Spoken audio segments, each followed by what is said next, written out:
it's Marley from the Energy Boutique with your energy forecast for Thursday, March 31st. So today we do have the moon moving out of Piscean energy and into Aries energy.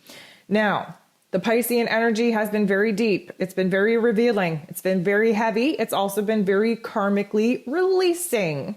Moving into Aries energy. Anytime the moon is moving out of Pisces into Aries, we are feeling renewed. We're feeling rebirthed. We are feeling like we are done with that weight, with the heaviness, with that karma, with those emotions, with those memories. We are ready to cut the cord. We are ready to move forward, and we are just ready for a brand new beginning.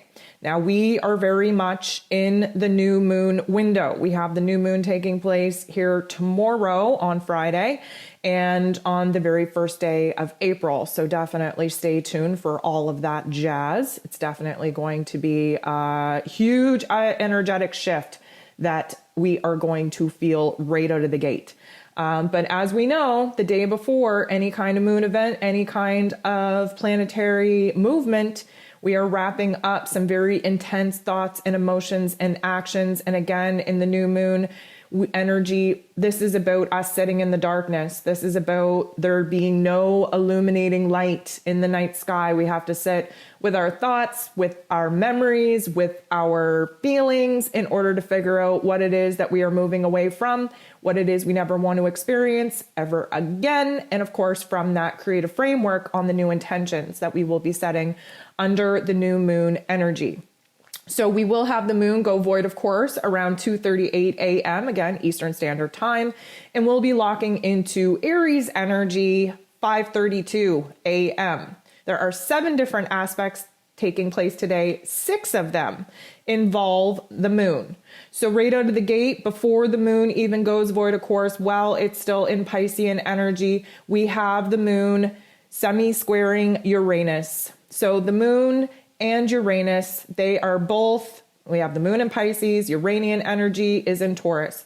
They are both coming together to show us where it is that we still have some unfinished business in the systems, in the structures, in the routines, in the relationships that we got going on in our physical realms. The semi-square is a tension point. We had a very, very profound situation of realizations and aha moments here yesterday. The moon bumping into Uranus at this particular time is going to open our mind up to a brand new perspective, but likely going to create a little bit of a mental breakdown before we have this beautiful mental and emotional breakthrough.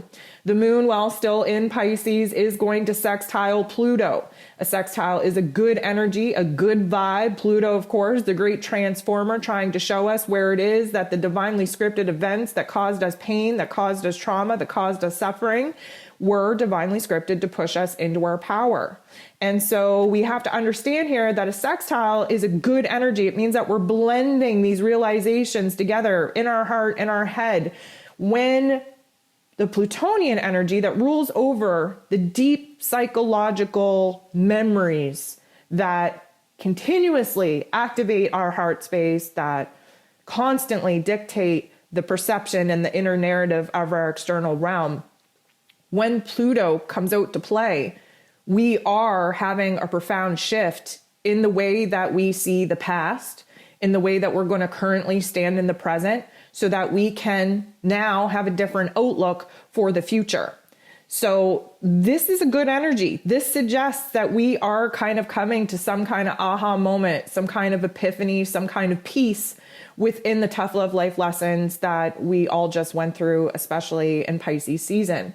At this particular point in time, though, the moon is going to go void, of course, and really kind of shake things up. It's not void for very long, and many of us will still be asleep around that time, so that's good. Definitely pay attention to your dream state. With the moon in Pisces, we always have some very profound dreams anyways, but bumping into Pluto in this way, we might even receive some details in our dreamscape that will totally change our perception of understanding of some of the situations that we've gone through. A lot of healing work is done in our dream state, so we want to pay attention for that. When the moon locks into Aries energy at 5:32 a.m. Eastern Standard Time, We have Mercury semi-squaring the true node. Now, let me tell you, the majority of the day is going to be a little bit tense. It's going to be hard to keep the positive vibes up. This moon in Aries with the sun in Aries with Mercury in Aries is a lot of fire that we haven't experienced for a very long time. Many of us are hot to trot. Many of us are on some new bullshit. Many of us are just rearing to go, rearing to move forward. We are busting at the seams. Many of us hulking out. There's a lot of energy coming to the surface, and we have to be very mindful on how it is that we actually let that energy out of our bodies. And Mercury semi-squaring with the true node really does have our mind in a cluster F right now. We don't know what to think. We don't know the path to take. We just had some profound realizations that had us kind of reviewing and re-editing the past in a way that has changed the way that not only we look at the past, but the understanding that we have for some of the pain that we had to go through, preparing us for this moment. And when we understand that we've been prepped for this moment, then we're kind of like, okay, so how does that change the direction, the strategy that I'm going to be taking moving forward, making my plans for the future? This is likely going to bring up some negative and aggressive thought patterns. Again, we're in the new moon window. We have to acknowledge the shadow part within ourselves in order to release it, in order for us to start fresh and start clean, which will be the new moon energy, the new moon vibe. There's a lot of healing going on underneath this new moon in Aries. The moon goes ahead and semi-squares Mars, which is a lot of fire, a lot of anger, a lot of impulsivity, pushing us to take action on the way that we feel. And many of us are not feeling stable, not feeling grounded. Many of us are angry and frustrated. We might lash out. We might create some drama for ourselves. This is going to be very sporadic, and because Mars, of course, is in Aquarian energy, this is like a shock to the system. This is like a bat out of hell. Like we just jump into taking action without thinking about the long-term consequences, which is definitely a downfall for Mars and Aries energy. So we want to be very cautious about that. Then we bump into Saturn, the Lord of Karma, which is trying to show us that, you know what, you can't act a fool. You know, you've been through enough at this point in time where your emotional intelligence and your emotional maturity should be so refined that you don't allow yourself to act out, that you don't just jump on impulse, that you just don't, unleash your inner Hulk just for the sake of throwing a tantrum. We're in Aries season, tantrum season.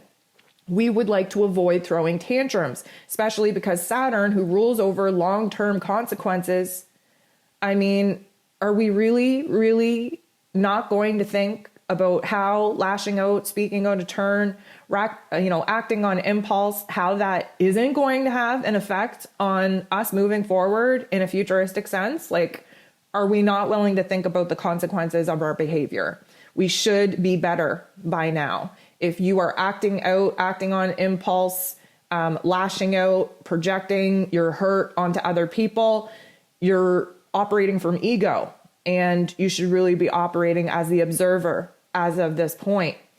Then the moon bumps into the true node. And let me just tell you, from the indications earlier on, from these aspects, it would suggest that many of us are not going to have the emotional intelligence, the observer mentality, that we are going to go ahead, act out from ego, create a little bit of drama, act out on impulse, make a mess for ourselves to have to clean up before we can go ahead and even get to building the new foundations and systems and structures in our lives. Because the moon bumping into the true node in this way means that we have to take a time out and rework the actions that we just took and the impact that is going to have for our strategy moving forward, for our plans moving forward. And it's also going to put us in an interesting reflection point to see how we got lost in the moment, how all of this anger and frustration and irritability has been trapped deep within us, and where those certain circumstances and where those events in our past have led us to this particular moment where all of the unacknowledged and unconscious anger and frustration has gotten the better of us. And that's going to be a hard pill to swallow for many of us, especially on this healing journey. Many of us get disappointed in ourselves when we let our ego win. It's just going to be a hard pill to swallow. We're in the new moon energy. Just let it happen.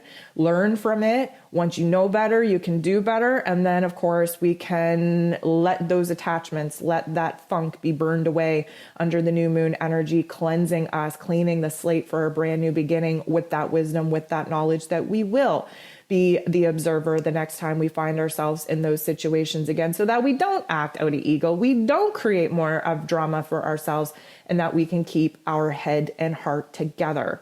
We end the day off with the moon conjunct, coming up to, sitting next to Mercury. Mercury, as you know, is just fresh into Aries. Mercury in Aries, again, please go listen to the astro forecast if you haven't already. You may also want to go back and listen to the ascension forecast for the week as well, because the moon, which is our heart space, Mercury, which is our head space, conjunct with one another means we are finally getting on the same page. And we might get on that same page from the earlier behaviors that we wish we hadn't acted out, the earlier tantrum that we wish that we didn't do. Sometimes, like I continue to say, you got to break down before you can break through. But this is very indicative that our heart and our head is going to be in agreement for whatever reason about our past actions, maybe that we could have done things in a better way, maybe the realizations coming forth now, putting full circle on what it is that we've been prepped for, and definitely on the same page with where it is that we have to boss up, where it is that we have to take control, where it is that we cannot let our past situations dictate our future, and having our heart and our head on the same page in Aries energy is a rebirth. It is a renewal. It is the spark. It is the initiation of a brand new path that we are about to walk into. And it couldn't happen at a better time right before we go direct with this new moon energy very early on tomorrow morning.